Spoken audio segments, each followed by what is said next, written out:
Narito na ang PTV Balita ngayon. Umakyat na sa mahigit 2,300 pamilya ang naapektuhan ng pananalasa ng Bagyong Goring.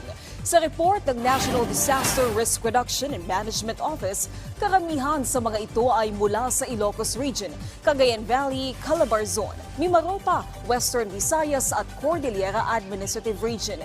Sa ngayon, nasa mahigit 1,900 ang nananatili sa iba't ibang evacuation center. Tiniyak naman ng pamahalaan at iba't ibang LGUs ang tulong sa mga naapektuhan ng bagyo. Pinangunahan ni Pangulong Ferdinand R. Marcos Jr. ang necrological service para kay yumaong DMW Secretary Susan Tutz Ople sa Malacanang. Naging emosyonal ang Pangulo sa kanyang pagbibigay ng huling pugay sa yumaong kalihim.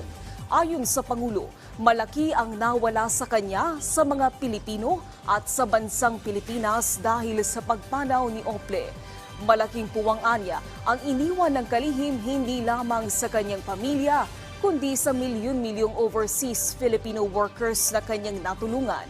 Binigyan diin ng Pangulo na si Secretary Ople ang pinakamagandang ehemplo ng isang bayani na dapat alalahanin ngayong National Heroes Day. Samantala, alamin natin ang iba pang balita mula sa Visayas kay Jessie Atienza ng PTV Cebu. Daghang salamat Naomi ug maayong adlaw. Subli nga gipahinumdum sa Department of Education Region 7 nga dili required sa mga estudyante nga magsulob og uniform sa mga anaa sa pampublikong tunghaan. Kini ang giluwatang pamahayag ni Dr. Salustiano Jimenez atul sa iyang pag-atubang sa media. Dugang niya, depende na sa ginikanan sa tinun-an kung unsa ang kaya nilang ipasulob sa ilang mga estudyante. Giklaro sab ni Dr. Jimenez nga way kinahanglang bayaran nga kontribusyon ang mga ginikanan sa mga pampublikong tunghaan. Sa pinakauwahing dato sa DepEd Region 7, adunay 1.5 million nga mga estudyante ang na-enroll sa ilang sistema sa Central Visayas o posibleng madugangan pa kini sa mga musunod pang mga adlaw. Public schools, we are not requiring uniform for the learners. So it would be dependent on the parents as to uniform. The parents are given and the guardians are given the discretion. Subay ini nga balita giklaro sad sa Department of Education Region 7 nga luwas og way hulga sa seguridad nga ilahang natala karon nga nagsingabot ang klase diha sa probinsya sa Negros Oriental. Kini ang gibutyag sa direktor sa DepEd Central Visayas.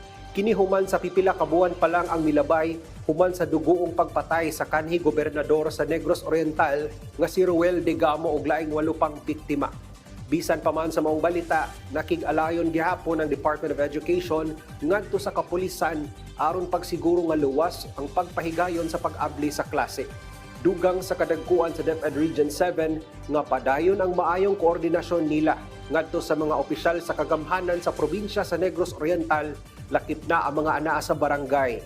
So far in Negros Oriental, I think there's no problem as to enrollment, as to teachers.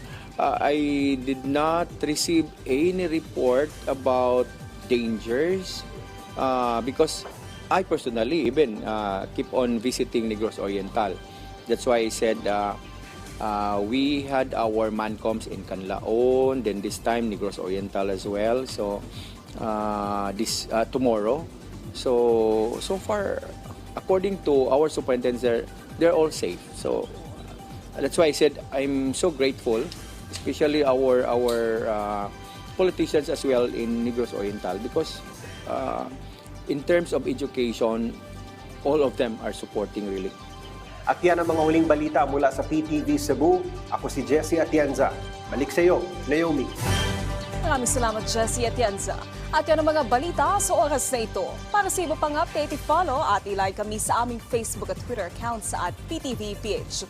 Ako po si Naomi Tiburcio. Magandang hapon.